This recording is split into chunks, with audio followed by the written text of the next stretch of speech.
Good evening, everybody, or afternoon, or whatever time you're watching, however you're watching. Thanks for stopping by here at the Sports Talking Network. Here at this channel here on YouTube, as I call YouTube like its own cable network with thousands or millions and millions of channels that you can choose from, kind of like a cable provider. The difference is they don't have millions and millions of channels, they do have hundreds and hundreds of channels in that regard. But anyways, this channel, Sports Talking Network, hopefully is your number 2 channel for WWE content. News, notes, and otherwise, just like NFL that I talk about as well. But this being the Smackdown live go-home show to WWE Clash of Champions, which will be on Sunday night. Looking forward to that for sure. This weekend's going to be a usually weekend for myself personally with family Christmas event and becoming a godfather to my best friend's daughter. So a lot of things going on the weekend, and it ending in a good way with Clash of Champions. There's pay-per-view that I've said, just like Money in the Bank, and I know I said this a couple of episodes ago, or whatever number of episodes ago it was, when I pitched the idea on air during a review or Steve Wrestling Ramble in itself, episode that is the podcast here associated with this channel, where I talked about Money in the Bank and Clash of Champions, formerly named Night of Champions, should be a big part of the Big Four, making it a Big Six. I'm still making it an even number now. The only number that I'm all right with in my world is the fives. 5, 15, 25, and so on. But anyways, being even Steven. But having those two being part of the Big Four, added to Big Six, Money in the Bank, already being announced there in Chicago for 2018 version or edition. To become a Big Five event, being co-branded pay-per-view. Hopefully, Clash of Champions can be the same. Whether that means they have to move it, as in its structure and the schedule, for the WWE season, as I call it, night after WrestleMania to the next WrestleMania. Either way, it's going to be interesting and entertaining for sure. And it's going to be interesting and entertaining this year in 2017 edition with the main event, Jinder Mahal versus AJ Styles for the title, with the craziness with the tag team match, and see Nakamura and Randy Orton facing Kevin Owens and Sami Zayn and everything involved there. Maybe that will be the main event. Who knows? Because you never know. You could have Jinder Mahal get the title back and that not being the main event. I don't know. Conventional wisdom would say if the title match is not the main event, the champion is retaining. So, they could kick off the show, title match right away. Jinder getting the title or AJ retaining. Either way would be interesting. And what was interesting so far, like I said, in this episode, Jinder Mahal and the Singh brothers launching a sneaky attack on AJ Styles. The Singh brothers saying that they want to be on AJ's side and kind of trapping him in that way. Sneak attack, trap. Jinder Mahal attacking AJ Styles. He did well. Jinder Mahal pretty much getting the upper hand in a sense over AJ Styles at the end of the show for sure. Overall, so maybe Jinder winning the title of Clash Champions may not happen, but I'm certainly hopeful of that. It's certainly going to be interesting to see if that is the case. Charlotte defeating Ruby Riott via disqualification, or Ruby Riott, if I can say this correctly. Charlotte, women's champion, then getting attacked by the Riott squad, and Naomi in turn and helping out Charlotte there, turning off the Riott squad. Them retreating from there. Dolph Ziggler defeating Baron Corbin via disqualification. Mr. Glorious himself, Bobby Roode, being on commentary. And like I said last time, no intro music or any exit music, just because I'm not really in the mood this week for that. Busy week, other things going on, holiday season, Christmas shopping, all the other fun stuff, which isn't terrible thing. It was just, busy. Well, I'm close to finding a job as well. As much as I do say sports broadcasting and broadcasting in general, looking at Full Sail University and sports broadcasting there and working for WWE in the future, that's a dream, at least for this guy. If I can't join WWE as an actual wrestler, as an actual athlete in that way, as an actual athlete, world class that WWE has, from the top, John Cena, Roman Reigns. Always the quote unquote bottom. There, either way, all of them. Since they made their way to WWE for a reason last time. Moving right along, Bludgeon Brothers defeating Colin Delaney and Joe Monroe. It's there. Bludgeon Brothers keep on winning. Probably going strong. Looking forward to seeing how that moves forward. And as I said, hopefully builds up to some point. Bludgeon Brothers facing the odds of playing pain whenever they come up to the main roster. And hopefully at that time, whenever that be, because I don't see that anytime soon, Bludgeon Brothers still going strong. Meaning not, fading out, not just being a flavor of the week, flavor of the month, flavor of the season. They're actually building them up to be actually giving them something and something moving forward to be substantial, being a prominent tank team. So that's a live division. Kevin Owens and Sami Zayn attempting to occupy SmackDown Live with the whole Yep movement thing. Kind of doing the whole Yes movement thing their own way.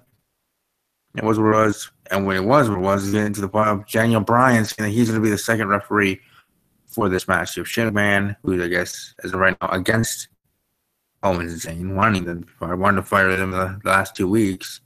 With Daniel Bryan, who's somewhat sympathetic to their cause and everything, of knowing how it's lying that way, but just not agreeing on their means. Meaning it's, the Yes movement was about the fans and what they wanted, then what he did with the Yup movement with the Owens and Zayn thing here in this situation. Bit about what they want, what they deserve. All about them than about the fans. More so.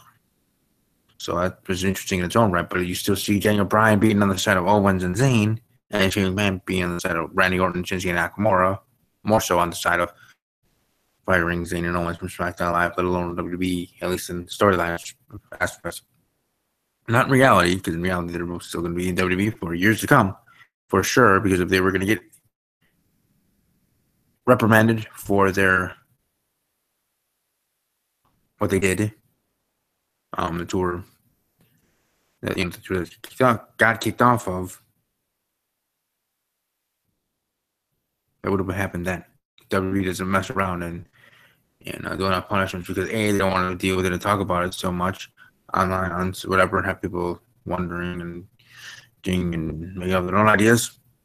And 2, they usually like to do all the punishment, move on from there, and go about their merry way in the WWE universe, in the world, which is fine. I'm not saying that in a negative way. It's just how business is sometimes. And do what you gotta do. So in reality, if they would have been fired or suspended or anything that would have happened then, and kind of they were punished, look at always being taken off the India tour, not facing Jinder Mahal, Triple H taking a place, and this and that, and other things, let alone being taken off that specific tour in its own right. So in reality, they're fine, and they're going to be WWE for a while. Here in kayfabe in the storyline, in the actual WWE universe, Gentleman being set up off how wanting to see those 2 players not again. And maybe that's what is going to happen. Like Orton and Nakamura are going to win. Owens and Zayn are going to be quote unquote fired from WWE. And then out of nowhere, whether the next Raw or shortly thereafter, or hey, the next night after Clash of Champions, Saturday Man makes a deal, brings Zayn and Owens back to WWE, and now is on Monday Night Raw. But without announcing it, without promoting it, without any other stuff, which I know WWE likes to do, which any company would like to do. I understand it's the business aspect of it, getting people to watch. But trying to have surprises sometimes, like they did at WrestleMania with the Hardy Boys, a true surprise, at least to me it was. To a good amount of people, they saw it coming, but to me, I saw it actually as a true surprise. I was shocked and happy at the same time when that music hit. But this one being maybe even more surprised to more of the audience that watches WWE of having Owens and Zayn pop up on Monday Night Raw the night after Clash of Champions being a SmackDown event, right? We talk about the Raw after pay-per-views because the Raw pay-per-view, Raw after pay-per-view, Raw was part of the show, or their own Raw exclusive pay-per-view, and then Raw after. But this one usually you look forward to more of the SmackDown after. and in a way, the Raw after, but the Raw after having nothing to do with the pay-per-view event, if you understand what I'm saying.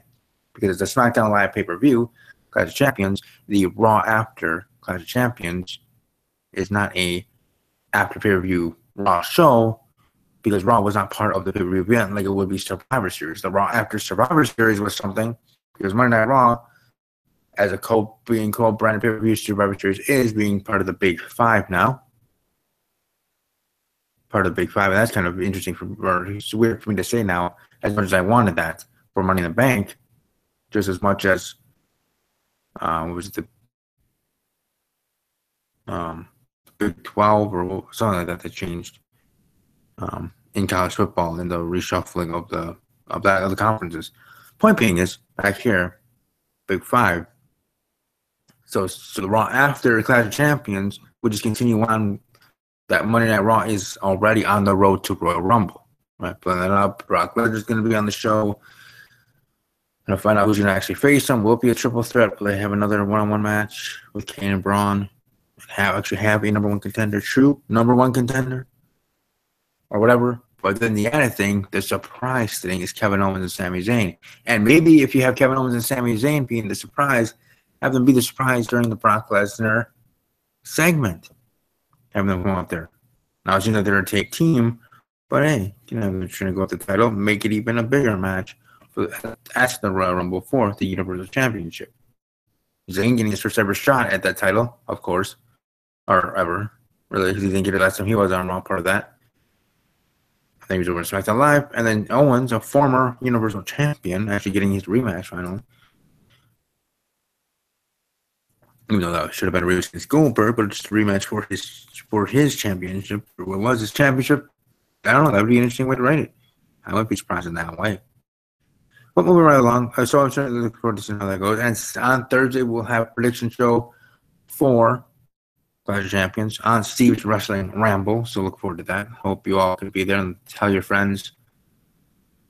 Tell your friends, tell your boyfriends, tell your girlfriends, tell your wives, your husbands, tell everybody, tell anybody that would listen to you to check out Steve's Wrestling Ramble. This Thursday, 7 p.m. start, Central, 8 p.m. Eastern, of course. Rusev and English defeating the SmackDown Live Tag Team Champions, the Usos. Pretty good match. Kind of surprised to see them getting win. Are you going to win here? Does that mean in the whole obviously momentum thing that the tag team titles will not be changed hands? Who knows? We'll have to see, obviously. Let's see how things go down on Sunday. And then on Thursday night, which way I go in my prediction. And to finish up the show, Kevin Owens defeating Shinsuke Nakamura in a way with the help of Daniel Bryan. Daniel Bryan taking over as the referee. As referee, sick bump. And Kevin Owens getting the win. And that's how the show goes up there to Kevin Owens and Sami Zayn. You know, we got the thing with the movement for tonight. So that's how it ends, and that's how I made it back the last main show before the event. The last show for SmackDown Live before we get to Clash of Champions. So I think all I have watched live, I was watching archives, sorry about the late start in general. I said a lot of things going on here. But I did at least want to, as I always do, want to get my reviews up and out there. Welcome to follow me on Twitter at WWE_podcast. Check out my Insta poll for SmackDown Live. They should be up there. So welcome to vote there. Did you think it was a great show, good show, okay show, or a terrible show? Let your voice be heard in that way, or welcome to tweet me and let me know. In whatever many characters or less. In that way, to let me know what you thought of SmackDown Live. I hope you all have a great rest of your evening or your day. I'll be back here tomorrow for Talking Packers with Steve, my NFL podcast here on this very channel. Looking forward to predicting the upcoming week for the NFL and Aaron Rodgers. He might be back. Packers are actually going to have a press conference tomorrow, so kind of timing there for my podcast in the evening. The Packers in the morning or the day or whatever, at some point we'll have a press conference to either announce Aaron's going to be the starter again, which you would you would certainly think that would be the case. But hey, just because he's cleared, just because he wants to play, the Packers, this whole momentum thing, it's a real thing. It's almost like like the lucky penny, or belief that some have, and sometimes I do too. To be quite honest, I have a penny in my pocket right now. And whether or not you 100% believe that, or you think that's a bunch of weirdness and weird whatever, and don't believe it, which is fine. Hey, some people may need to believe it because of reasons otherwise. Point being is, that thing being their thing in the NFL of momentum, carrying into the playoffs, carrying or finishing off the regular season or this and that. Packers may actually stay with Brett Hundley. Now, Brett Hundley, Aaron Rodgers, more so Aaron Rodgers. But again, I'll talk about that tomorrow on my NFL show. So definitely check that out if you are an NFL fan of any of the 32. It doesn't have to be the Packers.